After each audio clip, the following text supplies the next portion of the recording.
Baba Ganduje fa ba a bari ya zauna a wajen manyan baki ba a wajen rantsar da Bola Ahmed Tinubu a Abuja ɗazun nan. Ku biyo ni zan gaya muku dalili amma ba a baki na kuka ji ba. Wurin da ba sani ba, Baba Ganduje tun ajiye mika mulkin jihar Kano zuwa ga Abba gida a maimakon yau. Kuma duk ya mika mulki ne saboda ya samu sahun gaba a wajen rantsuwar Bola Ahmed Tinubu yau din nan a Abuja.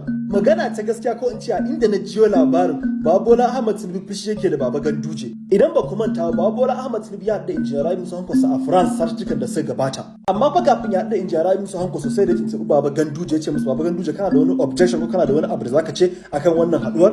Kai hakuri. Ai ni mun ne kyauta yi da kanka. Ko ka san ba kyauta maka ba. Kawai dai kai hakuri sai ka zo.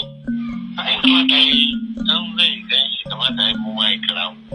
Har zuwa ƙarshe to wannan voice note din ne ya ɓata Bola Ahmed Tinubu a inda na jiyo wanda shi Bola Ahmed Tinubu yake ganin da cewa wannan murya da ta fita kamar ana zuban masa da mutunci ne.